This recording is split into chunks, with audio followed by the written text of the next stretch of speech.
कार्यक्रम के पुण्यार्चक हैं श्रीमती सरोज, श्री सुनील, प्रतीक जैन, आशिका जैन, अंकित एवं Khushboo Pataudi. Firm Saroj roofing private limited, Cochin. देवादिदेव 1008 आदिम तीर्थंकर श्री आदिनाथ भगवान की। दोनों हाथों को आकाश की ऊंचाइयां प्रदान करते हुए पूरी चेतना के साथ आपकी उपस्थिति का एहसास यहाँ पर होना चाहिए।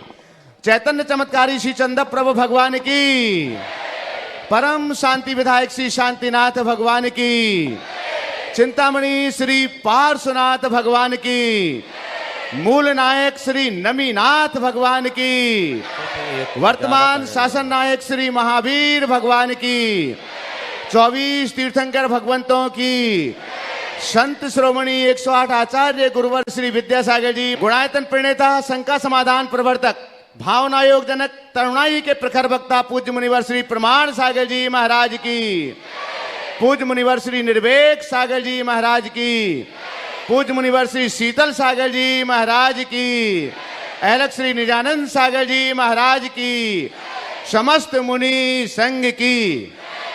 बंधुओं, शंका समाधान का यह लोकप्रिय कार्यक्रम आप सभी लोग आज एक विशिष्ट नगरी से देख रहे हैं, जिस नगरी के लिए गौरव प्राप्त है, जो विराट नगरी के नाम से जानी जाती है, जहां पर पांडवों ने अज्ञातवास बिताया, और वह पावन शहडोल की नगरी जिसकी किंवदंती है कि यहां पर 100 तालाब थे, और वह सत का सह बनकर के शहडोल नाम की ऐसी पावन नगरी के रूप में जानी पहचानी जाती है।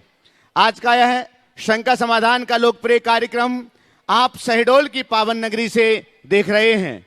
पूज्य मुनिवर श्री प्रमाण सागर जी महाराज लगातार सम्मेद शिखर तीर्थराज से बड़े बाबा के श्री चरणों तक अपनी पावन यात्रा में चल रहे हैं, और यह पड़ाव शहडोल की इस पावन नगरी में है।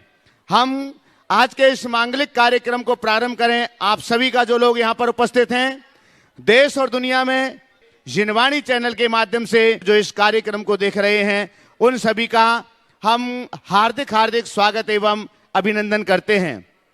बंधुओं, यहाँ पर अष्टांगिक महापर्व में सिद्धों की आराधना चल रही है श्री 1008 सिद्धचक महामंडल विधान के माध्यम से, जो कि 17 तारीख से 25 तारीख तक अनवरत जारी है। पूज्य मुनिवर श्री निर्वेक सागर जी महाराज, पूज्य मुनिवर श्री शीतल सागर जी महाराज सत्संग का मंगल सानिध्य तो इस विधान के लिए था ही, और पूज्य मुनिवर का मंगल सानिध्य इस विधान में उन सभी के लिए प्राप्त हुआ है। हम शंका समाधान के इस सत्र के लिए आगे बढ़ाएं, उसके पूर्व हम पूज्य मुनिवर श्री निर्वेक सागर जी महाराज जी के पावन चरणों में प्रार्थना करते हैं कि वे इस विधान की पावन निशा में और शंका समाधान के इस सत्र में अपना मंगल आशीष प्रदान करें। पूज्य मुनिवर श्री निर्वेक सागर जी महाराज जी के श्री चरणों में कोटि शाह नमोस्तु।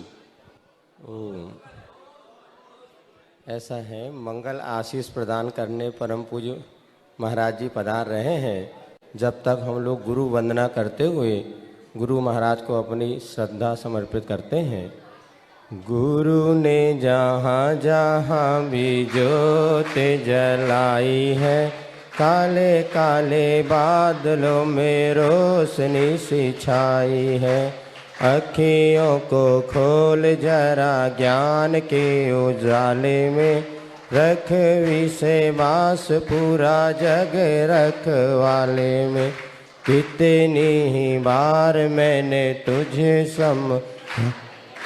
गुरु के सेवा हर चीज पर आई है। गुरु ने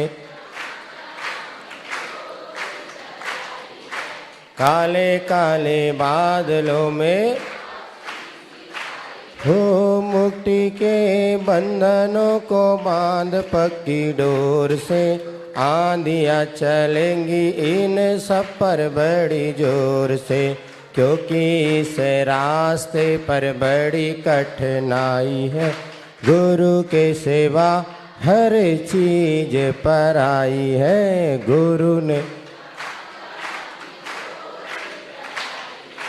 काले काले बादलों में हो संकटों से भरा गुरु मुक्ति पथ हमारा है, बीच भंवर में नैया तू ही तो सहारा है। हंसी खुशी आगे बढ़ो गुरु ने सिखाई है, गुरु के सेवा हर चीज पर आई। गुरु ने जहाँ जहाँ भी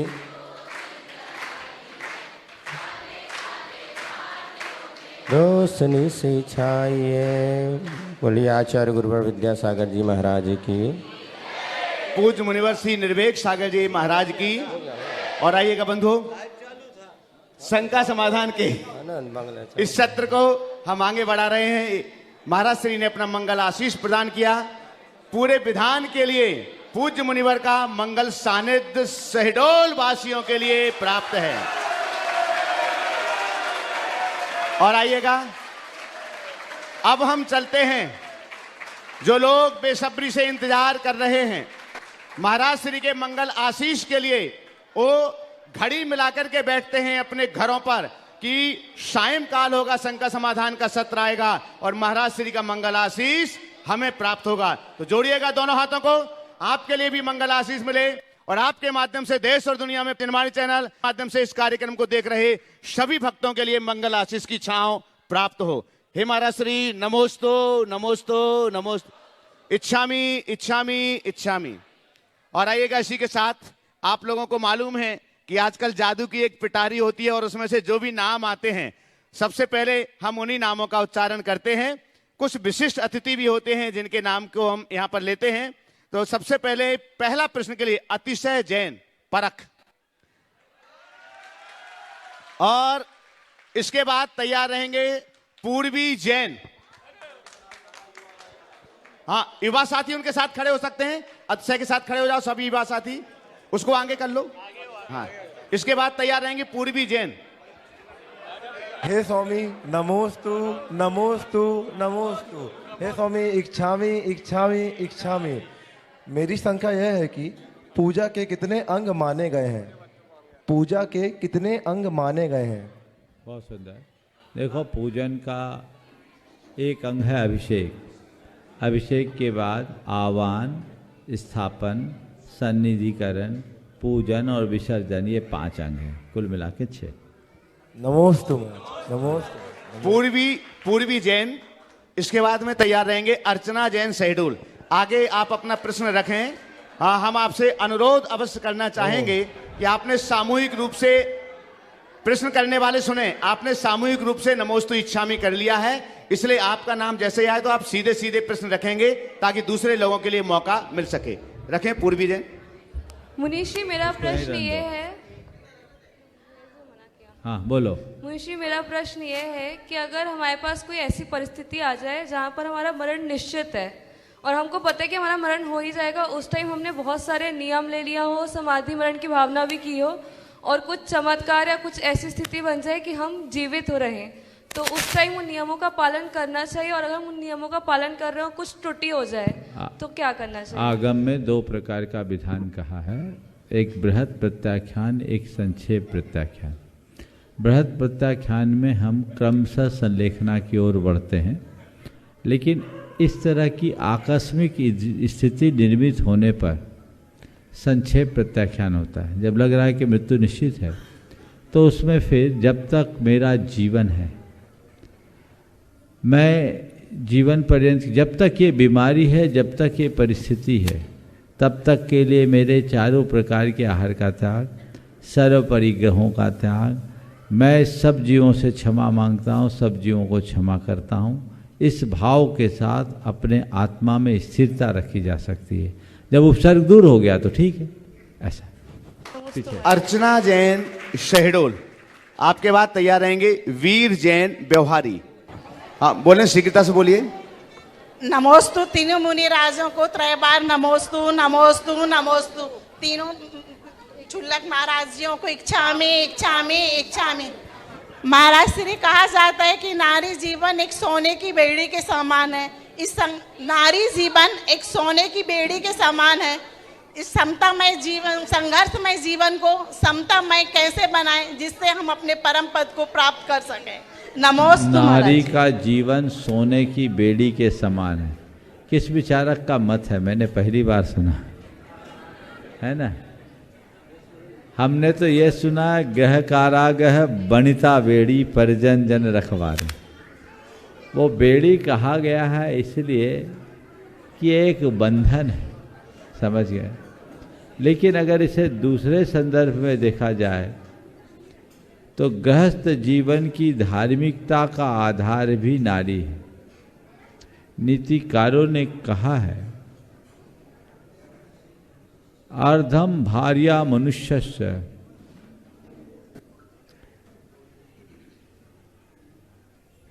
भार्या श्रेष्ठ समतमा सखा भार्या मूल त्रिवर्गस्य भार्या मूल तरिष्यति। स्त्री मनुष्य की अर्धांगिनी है, वह एक श्रेष्ठतम सहेली है, सखा है, और वो त्रिवर्ग का मूल है, अर्थात धर्म अर्थ काम, इन तीनों पुरुषार्थों के सेवन का आधार है, समझ गए। इसलिए जो गृहस्थ अपनी अर्धांगिनी के साथ जुड़कर गृहस्थाश्रम में प्रवेश करता है, वह त्रिवर्ग का पालन करते हुए अपवर्ग की सिद्धि कर सकता है। ये भी हमारे शास्त्रों का विधान है। सवाल समता में जीवन जीने का है, चाहे स्त्री हो या पुरुष। जो हर स्थिति में अपने मन को ढालने में समर्थ होता है, वही समतापूर्ण जीवन जी सकता है। ओ वीर जैन व्यवहारी, हम एक अनुरोध करना चाहेंगे कि आपने जो प्रश्न दिए हैं उन्हीं प्रश्नों को पूछें। अर्चना जैन जी ने अपना प्रश्न चेंज कर दिया वहां तक जाते, इसलिए जो स्लिप आपने दी है उसी प्रश्न को पूछेंगे। आगे तैयार रहेंगे सुधीर जैन। मुनि श्री, मेरा प्रश्न ये है कि मुनिवर जब सुख होए तो अहंकार ना हो और दुख आए तो भगवान के प्रति आस्था ना छूटे, तो इसके लिए क्या करें? सुख आए तो अहंकार ना आए और दुख आए तो ओम थोड़ा मुनिवर जब ओ सुख सुन लिया।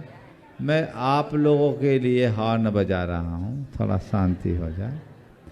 सुख आए तो अहंकार और दुख आए तो भगवान के प्रति आस्था न छूटे और अहंकार मिट ना हो, इसके लिए क्या करें? हमेशा एक बात को याद रखो, न सुख स्थायी है, संयोग से मिलने वाले। पुण्य पाप का फल बनता बदलता रहता है, समझ गए। जिसको पुण्य पाप की नश्वरता का भान होता है, वह सुख में अहंकार नहीं करता और दुख में विलाप। चलिए महाराज जी। सुधीर जी जैन, आपके बाद तैयार रहेंगे श्रीमती सुप्रिया जैन। महाराज जी अच्छा। हाँ, नमोस्तु महाराज जी, नमोस्तु नमोस्तु। दोनों जन साथ में हो जाएं, क्योंकि स्लिप ऐसी ही निकली है। पति पत्नी एक साथ ही करें, दोनों प्रश्न कर लेंगे, चलेगा। महाराज जी, मेरी जिज्ञासा है, आदमी इतना कमजोर क्यों होता है कि वह रात में सोते समय सपन में कोई गलत काम करता है तो वह डर के खड़ा हो जाता है, और वही व्यक्ति दिन में अच्छे मैंने गलत काम करता है तो वह भगवान से भी नहीं डरता? ऐसा क्यों महाराज जी? बहुत अच्छा सवाल। रात सपने में कोई काम गलत काम करता है तो डर कर खड़ा हो जाता है, और दिन जागते हुए गलत काम करते समय भगवान से भी नहीं डरता। मुझे इसकी एक बड़ी वजह दिखती है। मुझे लगता है सुषुप्त अवस्था में उसकी बाहरी चेतना सुप्त होती है, अंतस चेतना जागृत होती है, और जागृत अवस्था में अंतस चेतना सुप्त हो जाती, बाहरी चेतना जागती है। भगवान से डर केवल उनको लगता है जिनकी अंतस चेतना जागृत होती है, इसलिए अंतस चेतना को जगाइएगा, तभी भगवान से डर कर अपना भला कर पाइएगा। हाँ, सुप्रिया जैन। और आपके बाद तैयार रहेंगे श्रीमती सपना जैन। नमोस्तु महाराज जी, नमोस्तु महाराज जी। महाराज जी, अभी तक शहडोल मंदिर का नाम पारसनाथ दिगंबर मंदिर था। अब इसको अहिंसोदय तीर्थ शहडोल नाम दे दिया, क्या ये उचित है? क्या नाम दिया? अहिंसोदय तीर्थ। अरे मंदिर को तीर्थ का नाम दे देना क्या बुरा है, इससे अच्छी बात।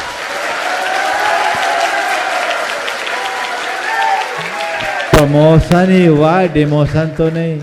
ये नाम किसने दिया? गुरुजी ने? नहीं नहीं, निरंजन सागर महाराज जी ने। महाराज जी, हाँ, निरंजन सागर महाराज जी ने। अच्छा, भावना भाव कि ऐसा तीर्थ बन जाए पर और इसका विकास है। श्रीमती सपना जैन आगे तैयार रहेंगे। बोधवती यादव बिजुरी। मुनि श्री नमोस्तु नमोस्तु नमोस्तु। मुनि श्री, मेरी शंका है कि हम भगवान पर श्रद्धा तो रखते हैं, मगर हम कैसे समझे कि हम श्रद्धावान हैं कि नहीं? बहुत अच्छा सवाल है। भगवान पर श्रद्धा तो रखते हैं, पर ये हम कैसे समझें कि भगवान के प्रति श्रद्धावान है या नहीं। सबसे पहले श्रद्धा के अर्थ को समझें, और श्रद्धा के अर्थ को समझेंगे तो आपके सवाल का उत्तर अपने आप निकल जाएगा। पहले मैं आपसे पूछता हूँ, आपकी दृष्टि में श्रद्धा का अर्थ क्या है? आस्था। आस्था है, श्रद्धा तो पर्यायवाची शब्द है। किसको बोलते श्रद्धा? समर्पण। नहीं, विश्वास। विश्वास पर्यायवाची शब्द। सुनिए, मैं ही बोल देता हूं। श्रद्धा का अर्थ क्या है? आंतरिक लगाव। क्या? जिसके प्रति श्रद्धा होगी उसके प्रति आंतरिक लगाव होगा। टटोल लो, भगवान से आंतरिक लगाव या जुड़ाव है तो समझना श्रद्धा है, और नहीं तो केवल बातें। समझ में आ गई बात? चलिए। नमस्कार। बोधवती यादव बिजुरी मध्य प्रदेश। आगे तैयार रहेंगे श्रीमती अंजुलता जैन दिगंबर जैन महिला परिषद शहडोल। महाराज जी, मेरा प्रश्न ये है कि मैं मेडिकल की स्टूडेंट हूँ और घर वाले ये नहीं चाहते कि मैं आगे मेडिकल की पढ़ाई करूँ, जिसमें मेरा पात्रता परीक्षा क्वालिफाई हो गया है महाराज जी, और चयन परीक्षा की तैयारी करनी है, तो मैं क्या करूँ महाराज जी? मेडिकल में नीट क्वालिफाई किया है? नहीं महाराज जी, फिजियोथेरेपी जी महाराज। अब देखिए, आपकी जो भावना है आपको अपने परिवार के समक्ष रखना चाहिए, और परिवार के लोग यदि इसके लिए मना कर रहे हैं तो क्यों कर मना कर रहे हैं, इसके विषय में थोड़ा समझना चाहिए। यदि उसकी वजह कोई ठोस दिखती है तो हमें मान लेना चाहिए, और यदि वजह कुछ स्पष्ट नहीं है तो परिवार को मनाने का प्रयत्न करना चाहिए। जी महाराज।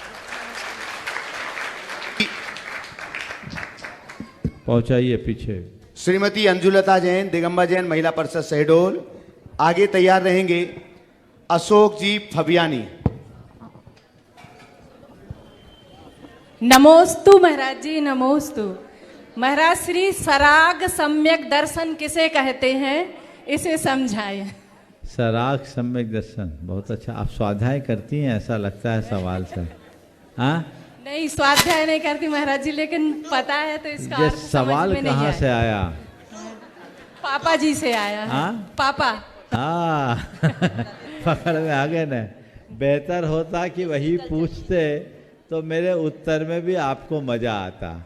अबे आपको पता तो है नहीं, लेकिन चलो सवाल दे दिया तो उत्तर तो मुझे देना ही पड़ेगा, नहीं तो आप लोग कह दोगे महाराज को आता नहीं है ना।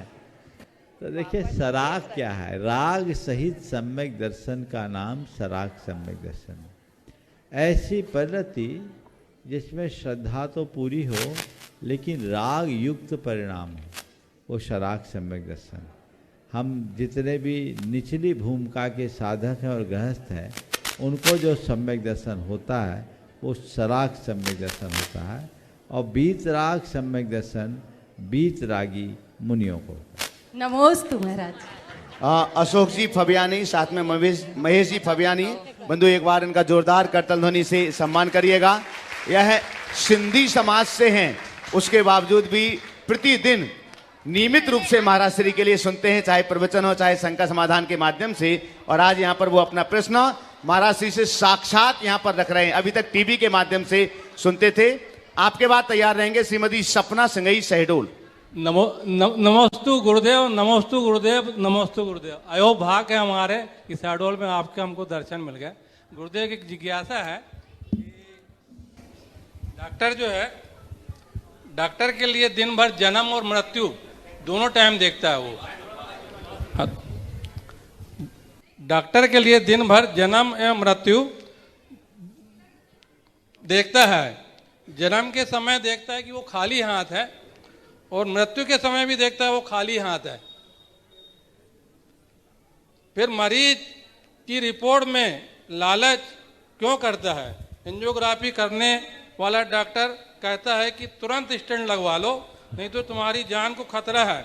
अगर वही रिपोर्ट अपन दूसरे अस्पताल में दिखाते हैं तो कोई बोलते हैं कि कोई दिक्कत नहीं है, आप आराम से गोली दवाई खाओ, सही रहे। देखो, बहुत अच्छा सवाल। एक बार इनके लिए जोरदार करकट देना चाहिए। जहाँ तक सवाल है डॉक्टर के द्वारा जन्म मृत्यु को निकटता से देखने का, ओम जन्म मृत्यु को निकटता से देखने का, जो सच्चे अर्थों में निकटता से देख ले उसके हृदय में वैराग सुनिश्चित होता है। लेकिन ये खुशर पुशर थोड़ा शांत हो जाए, लेकिन डॉक्टर को ऐसा नहीं होता क्योंकि वो उसे अपना प्रोफेशन समझता है। समझ गए?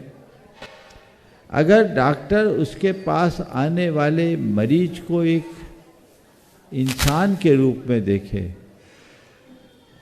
तो उसे जीवन के यथार्थ का बोध होगा। लेकिन उसे लगता है ये तो मेरा प्रोफेशन है, रोज का काम है, रोज लोग जन्मते हैं, रोज लोग मरते हैं, तो वो भाव उसके हृदय में नहीं आ पाता। जब उसके खुद के जन्म और मरण की स्थिति दिखने लगे ना, या जब उस पर खुद पर बीते, तब आंख खुल सकती। एक डॉक्टर जो पोस्टमार्टम करता है तो पूरे शरीर की चीर फाड़ करके पूरा विश्लेषण कर लेता है।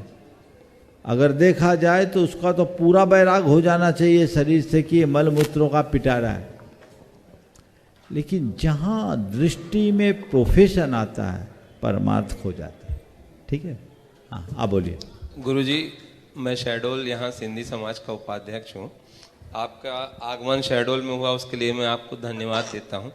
दूसरा एक बात बोलनी थी, नज़र एवं नीयत परिवार में, समाज में, देश में किस प्रकार की होनी चाहिए? नज़र बड़ी है या नीयत? बहुत अच्छा सवाल है। नज़र और नीयत कैसी होनी चाहिए? देखिए, नज़र का मतलब है दृष्टि। दृष्टि सकारात्मक होनी चाहिए और नीयत साफ होनी चाहिए।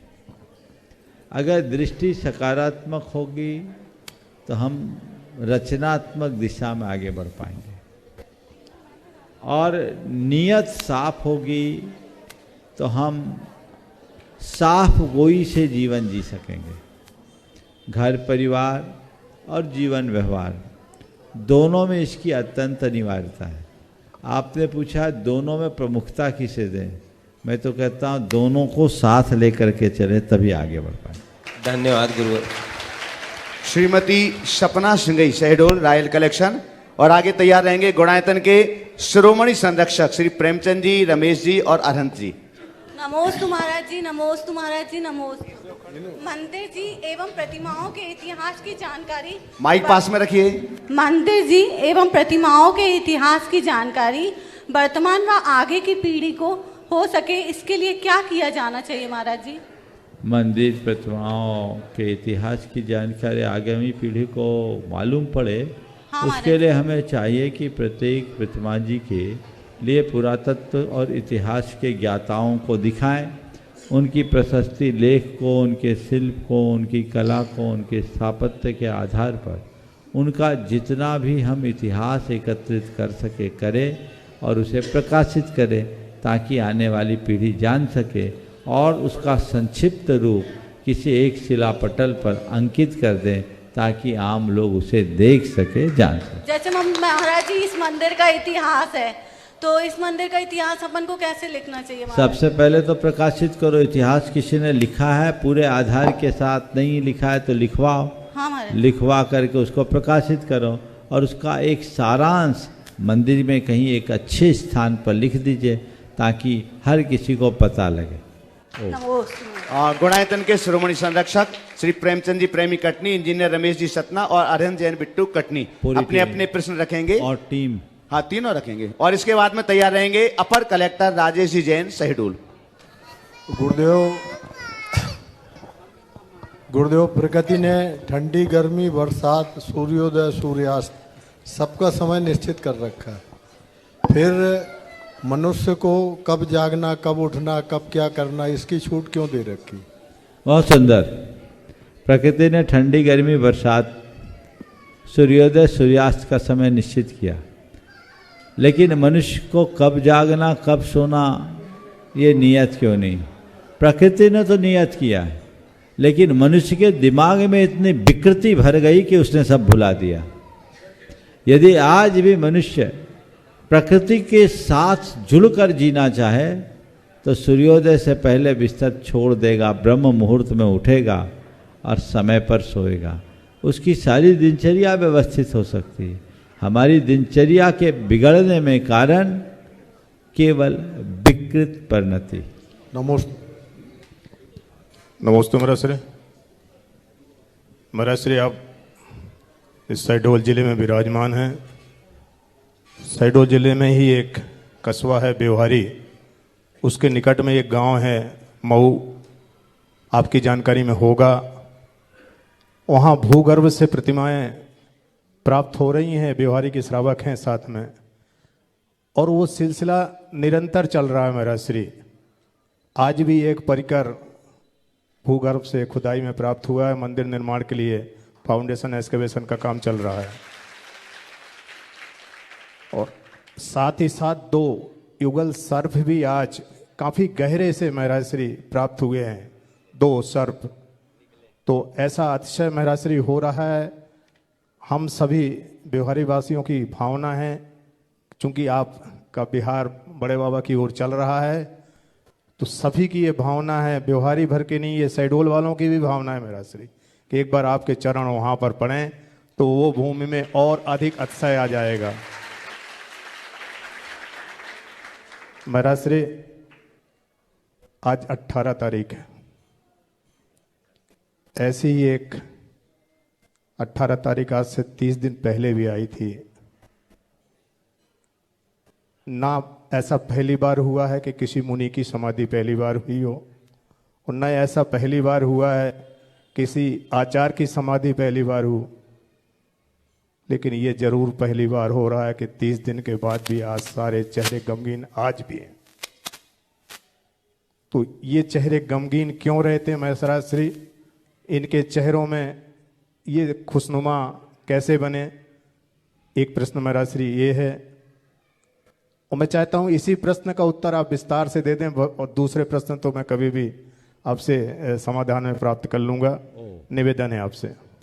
देखिए, पहली बात जो आपने उठाई व्यवहारी की, मुझे ऐसा लगता है कि व्यवहारी के पास जो मऊगंज या मऊ बोलते मऊ, हमारी एक बहुत बड़ी सांस्कृतिक नगरी रही होगी, वहाँ बड़ा विस्तृत विरासत रहा होगा। वहाँ कई टीले हैं अभी भी वर्तमान में, और मुझे जहाँ तक ध्यान है सतना के शांतिनाथ वहीं से गए हैं। रीवा में भी शांतिनाथ ही है। वो महाराज श्री क्लियर नहीं है कि रीवा के कहाँ से गए, सतना के तो स्थिति बिल्कुल क्लियर है। और अभी जो प्रतिमाएं निकल रही है, इससे लगता है कि वहाँ कभी विपुल वैभव रहा होगा। जी जी, संभवतः वह भी कलचुरी कालीन प्रतिमाएं हैं। जी जी महाराज। और कलचुरी युग में बड़ा गढ़ था, जैसे शहडोल में सुहागपुर से जो प्रतिमाएं आई हैं, ये उस काल की है। तो ये इस बात को दर्शाता है कि उस कालखंड में यहाँ का जीवन बड़ा वैभवपूर्ण रहा होगा और यहाँ के जैनी परम श्रद्धालु रहे होंगे। काल के आघात से बहुत कुछ बदल गया, लेकिन मैं मानता हूँ कि बहुत लंबी कालावधि के बाद ऐसा योग मिला है कि आप लोगों को भगवान के साक्षात्कार करने का सुअवसर मिला है और गुरुदेव के आशीर्वाद से आप लोग भव्य जिनालय बनाने का भाव रख रहे हैं। मैं भी भावना भाता हूँ आपका वो जिनालय न केवल एक जिनालय के रूप में विकसित हो, अपितु इस क्षेत्र के एक सर्वश्रेष्ठ अतिशय क्षेत्र के रूप में प्रकट हो स्थापित। जहाँ तक हमारे वहाँ पहुँचने का सवाल है तो वो आप सबको पता है कि अभी गाड़ी कहाँ के लिए जा रही है, इसलिए अभी तो बोलना भी औचित्यपूर्ण नहीं है। अब जो कुछ भी सुनिश्चित होगा वो कुंडलपुर के बाद ही हो सकेगा, पहले कोई गुंजाइश नहीं। जी। जो दूसरी बात आपने कही कि एक माह पूर्व हम अगर देखें तो भौतिक रूप से एक बहुत बड़ी विभूति को खो दिए, लेकिन पता नहीं, मुझे ऐसा बिल्कुल नहीं लगता कि हमने गुरुदेव को खोया है। मुझे तो लगता अभी भी वो हमारे पास है और हमारा मार्गदर्शन दे रहे हैं। उनके दर्शन, उनके विचार, उनके सिद्धांत, उनके विरासत जो हमें मिली है, हम उसे संभाले, उसे अपनाए, उसका अनुकरण करें तो हमारा जीवन धन्य होगा। उनने अपने 55 वर्ष के मुनि साधक जीवन में हमें इतना दिया है, इतना दिया है कि एक भाव के लिए नहीं, हमारे अनेक भावों के लिए पर्याप्त है। किसी के आने जाने को कोई नहीं रोक सकता। महापुरुषों का अभ्युदय एक कालखंड के लिए होता है, वो काल की चेतना को जगाते हैं और काल जयी जीवन जीकर अपने आप को पार करते हैं। तो वो इस कालखंड में हुए, उनने काल की चेतना को जगाया और काल जयी होने के मार्ग में निकल गए। उनका हमारे लिए इतने ही दिन का संयोग था। अब उन्हें याद करके दुखी होना, भावुक हो उठना, मैं समझता हूँ ये उनकी शिक्षाओं के अनुकूल नहीं है। हमें तत्व ज्ञान का आश्रय लेना चाहिए और उनके प्रति सच्ची श्रद्धा, भक्ति और समर्पण का परिचय देना चाहिए। ये आंसू बहाना और रोने का नाम समर्पण नहीं है, ये तो भावुकता जन दुर्बलता है।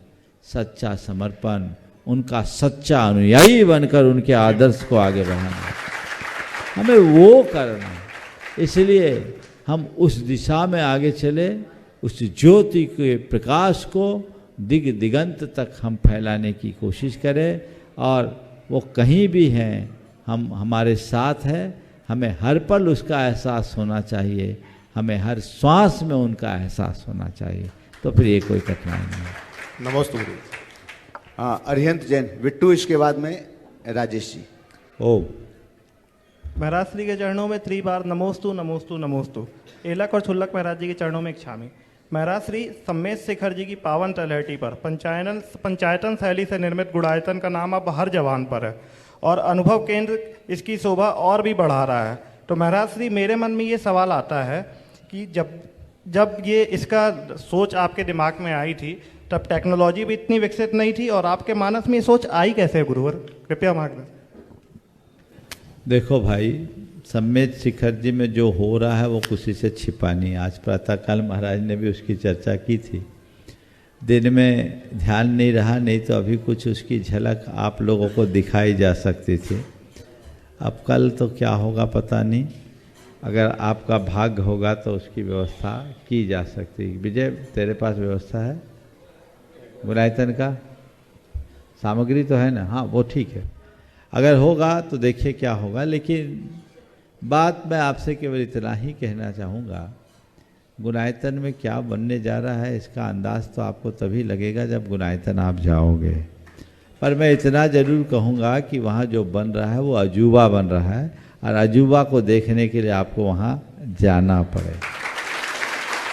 पोथियों की बातों को लोग पलों में जान सके, मेरे मन की ये बड़ी प्रबल ख्वाहिश थी। जो वहाँ साकार होने जा रही है।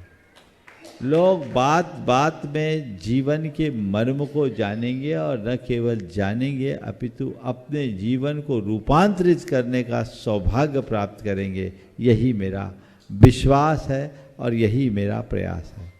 आपने पूछा हमारे मन में ये बात कैसे आई। मेरे मन में आज से नहीं 1992 से समोसरण घूमता था। मैं भगवान के समोसरण को प्रत्यक्ष धरती पर देखना चाहता था। मैंने अनेक बार समोसरण से संबंधित आगम ग्रंथों को पढ़ा, उन्हें अपने कल्पनाओं में भरा। मैं प्रायः अपनी सामायिक में समोसरण चला जाता और अपने हिसाब से समोसरण की कल्पना करता। एक मन में भाव होता था कि ऐसा विस्तृत समोसरण कहीं बने, पर समोसरण का विस्तार इतना बड़ा है कि वो मनुष्यों के बस का नहीं, वो देवताओं के ही बस का है। अब वो बात मेरे अंतश्चेतना में थी। सम्मेद शिखर जी में जब कुछ निर्माण की बात आई तो बात में समोसरण की बात आई, और बात करते करते कुछ ऐसे लोग जुड़े जो टेक्नोलॉजी के माध्यम से उसे उस रूप में प्रदर्शित करने जा रहे हैं जैसा शास्त्र में है। समोसरण का जीवंत रूप वहाँ दिखेगा। और देखो, जब मनुष्य का आत्मविश्वास प्रबल होता है, गुरुओं की कृपा होती है और साथ में पुण्य का सुयोग मिलता है, सारे अनुकूल निमित्त अपने आप जुड़ते हैं।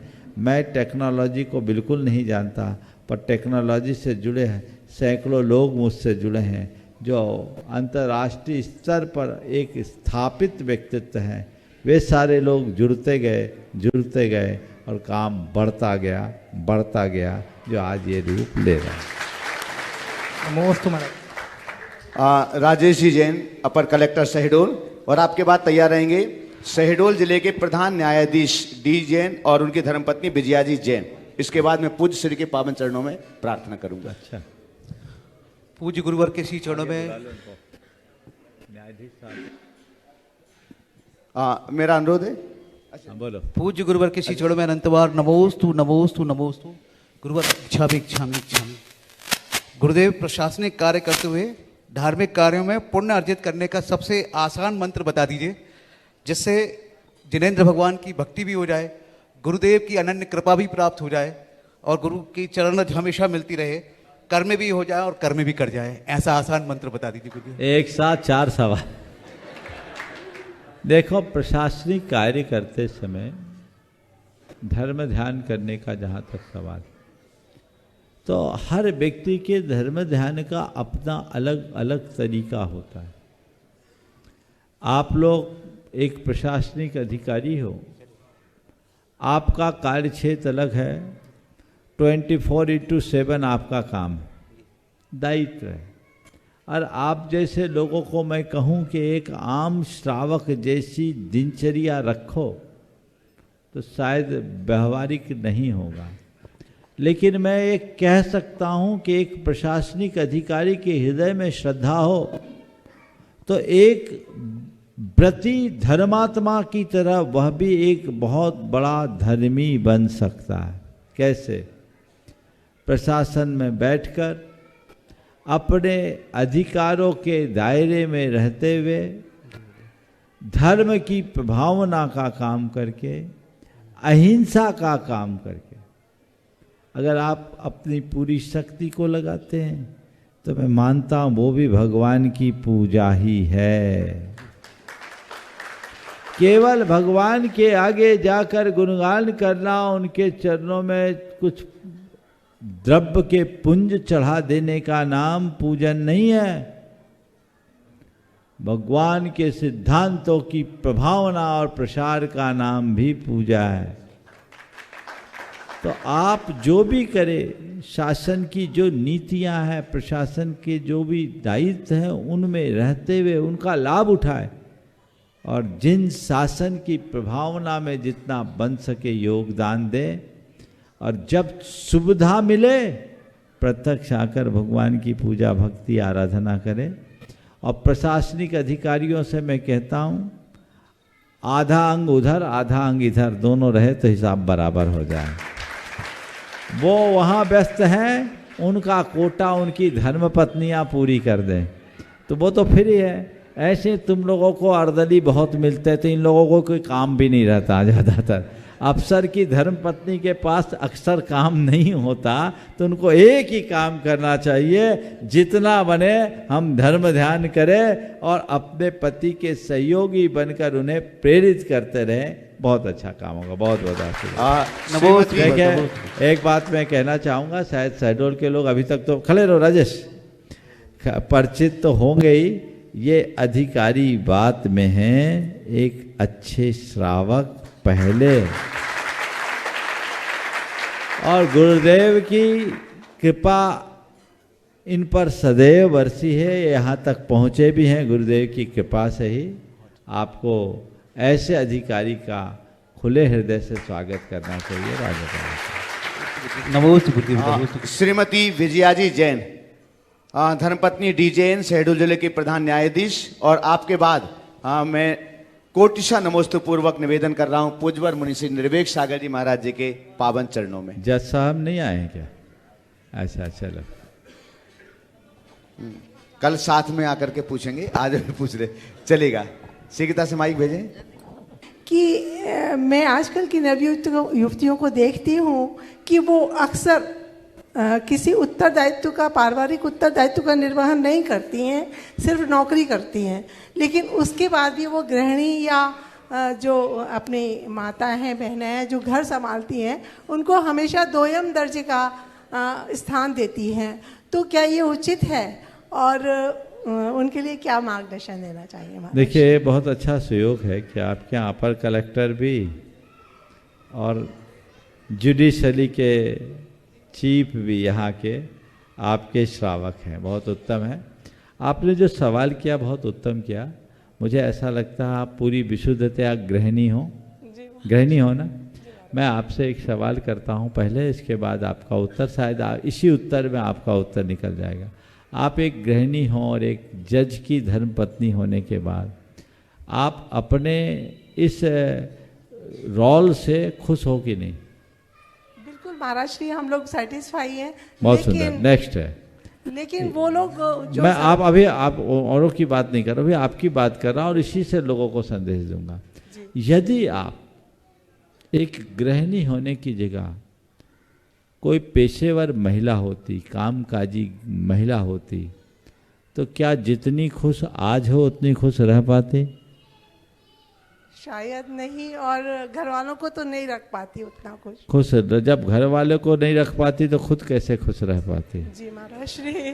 तो बस मैं सबसे ये कहना चाहूँगा, महिलाएं नौकरी पेशा करे इसका निषेध नहीं, पर नौकरी पेशा ही प्राथमिकता ना हो। और जो महिलाएं घर गृहस्थी को संभाल रही है वो इस बात को सदैव ध्यान रखें और लोग भी उनके प्रति ये दृष्टिकोण रखें कि घर गृहस्थी को संभालना भी कोई साधारण काम नहीं, बहुत बड़ी जॉब है। आप एक गृहिणी हो, गृहिणी होने के नाते घर का काम जो कर रही है, यदि किसी सैलरीड को रखती तो कितनी सैलरी लगती, तो भी ऐसी व्यवस्था नहीं संभाल सकती। और एक बात और कहना चाहूँगा, पुरुष बड़े बड़े प्रावधान प्रस्तुत कर सकता है, लेकिन घर की आंतरिक व्यवस्था का संचालन उसके बस की नहीं है, वो एक महिला ही कर सकती है। इसलिए कोई गृहिणी घर संभाल रही है तो पुरुष को उसका आभारी होना चाहिए और सोचना चाहिए वो है तो हमें ढंग से दोनों टाइम रोटी मिल रही है, हमारे घर की व्यवस्था हो रही है, हमारे बच्चे पल रहे हैं, इनको कमतर कभी मत आंको। मेरे संपर्क में ऐसे अनेक महिलाएं हैं जिन्होंने बड़ी बड़ी एमएनसीज की जॉब छोड़ी है अच्छे अच्छे पैकेज के साथ, केवल इसलिए कि ऐसा करके हम अपने परिवार और बच्चों के साथ न्याय नहीं कर पा रहे, और आज वो बहुत खुश है।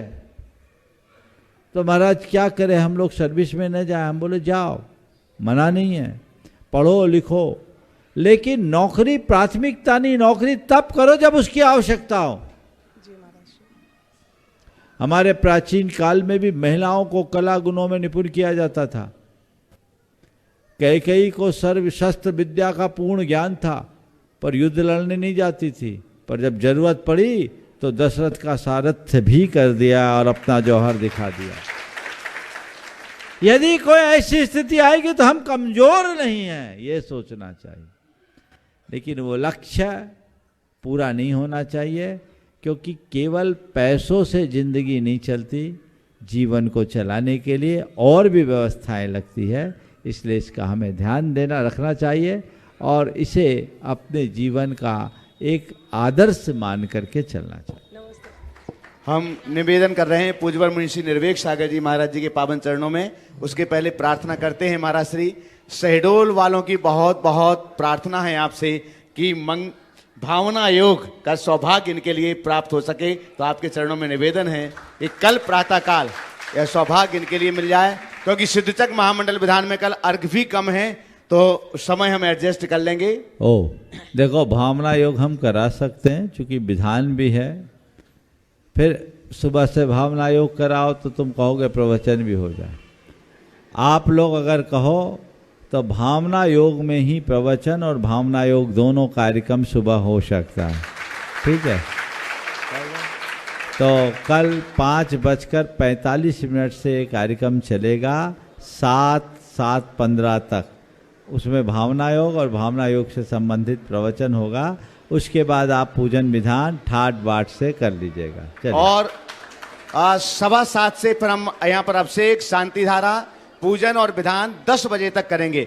10 बजे महाराज श्री आहारचर्या के लिए निकलेंगे तो पूरा चलेगा। हम पूज्य महाराज श्री के पावन चरणों में प्रार्थना करते हैं। ओम मुनि श्री को नमोस्तु करते हुए ओम हाँ व्यक्ति के जीवन में बाहरी परिस्थितियां बदल रही हैं और इन बदलती परिस्थितियों में अपने आप को संभाल के रखना बहुत एक कठिन समस्या सी बनती जा रही है। फिर भी किसी व्यक्ति ने कहा है कि मन जब कमज़ोर होता है तो परिस्थितियां समस्या बन जाती हैं। मन जब कमज़ोर होता है तो परिस्थितियां समस्या बन जाती हैं, और मन जब मजबूत होता है तो परिस्थितियां चुनौती बन जाती हैं, और मन जब स्थिर होता है तो परिस्थितियां व्यक्ति के लिए अवसर बन जाती हैं। तो हम कैसा ये पुरुषार्थ करें कि हमारा मन मजबूत बने, तो हम चुनौती समझ लें, अथवा मन को स्थिर कैसे किया जाए कि हर परिस्थिति हमारे लिए एक अवसर प्रदान करे और अपने जीवन को आनंदमय बना सके। कृपया संबोधन करें। बहुत अच्छा सवाल महाराज श्री ने किया। एक लंबे अंतराल के बाद आज ये सुयोग लगभग 4 महीना महाराज जी जब थे इनके सवाल को लोग याद करते थे।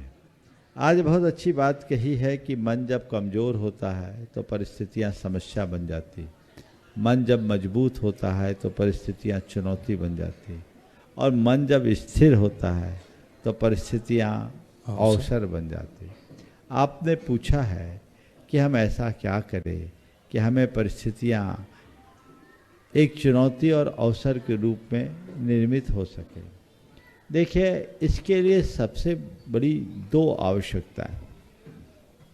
एक है प्रगाढ़ आत्मविश्वास और दूसरा है सकारात्मक सोच।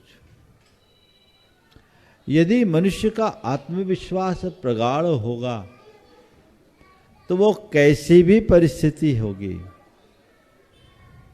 उसे स्वीकार करेगा।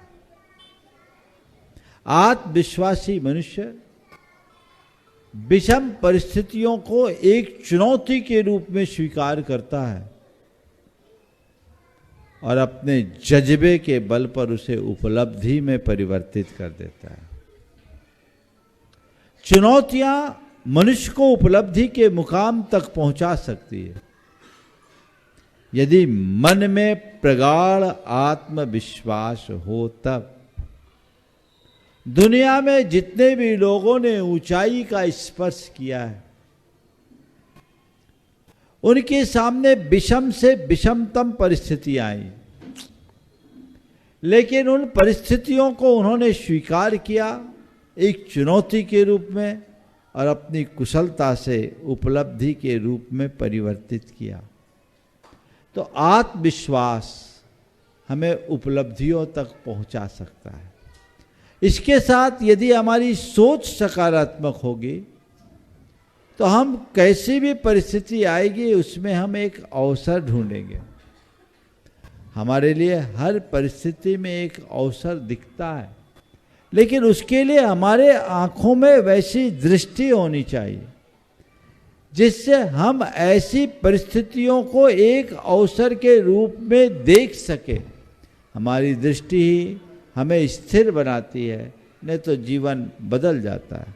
दोनों तरह के लोग होते हैं। कुछ लोग होते हैं जो हर अवसर में विपरीतता देखते हैं, मुश्किल देखते हैं, और बहुत सारे लोग हैं जो हर मुश्किल में अवसर खोजते हैं। अवसर आने पर मुश्किल देखना नकारात्मकता की पहचान है और मुश्किलों के सामने अवसर खोजना सकारात्मकता के लक्षण है। तो जब भी कोई ऐसा अवसर आए हम उसमें घबराए नहीं, सकारात्मकता से देखें कि ये मेरे लिए एक अच्छा अवसर है। एक बार की बात, मैं प्रवचन के लिए बैठा था। अब मुझे प्रवचन करना था शुरुआती बात। उन दिनों मैं बहुत तैयारी से प्रवचन करता था, और जो सोच के गया एक आदमी ने बोल दिया। अब पहले ही बोल दिया तो मैं घबराया नहीं, बोले चलो अच्छा अवसर है नया चिंतन करने का, अपना चित्त मोड़ो। और जितनी देर में वो बोला मैंने अपना मोड चेंज किया, और उस दिन जो मैंने प्रवचन दिया वो अन्य दिनों की प्रवचन या जो मैं सोच के आया उससे भी 21वां प्रवचन हो गया। तो ये क्या हुआ, ये मेरे लिए अवसर हो गया ना। तो जब भी, ये मैं अपने प्रारंभिक जीवन की बात कर रहा हूँ, आजकल तो मुझे कुछ सोचना नहीं पड़ता, मैं शुरू हो जाता हूँ। प्रश्न पूछने वालों को सोचना पड़ता है, आपको नहीं। तो वो एक चुनौती है अवसर के रूप में। अगर सोच सकारात्मक हो तो हर घटना में आप एक अवसर देख सकते हैं और जीवन को आगे बढ़ा सकते हैं। समय आप सबका हो गया, यही 1 मिनट बाकी, पहले इशारा किया आधा मिनट बाकी, ये भी एक अवसर है। हाँ, तो ये जीवन में ऐसी स्थितियां बनती है जब हम अपने आप को साबित कर सकते हैं। स्वयं को साबित करने का, स्वयं को प्रमाणित करने का अवसर तभी आता है जब आपके सामने कुछ विपरीतता हो। तब आपको लगता है कि आप कुछ कर सकते हैं, आपको अपनी क्षमता का एहसास होता है। सब कुछ सामान्य चलता रहे तो कुछ भी नहीं होगा। इसलिए हमेशा ऐसे अवसरों का ध्यान रखने की जरूरत है। बोलिए परम पूज आचार्य गुरुवर श्री विद्यासागर जी महाराज। पूज्यवर मुनि श्री प्रमाण सागर जी महाराज की।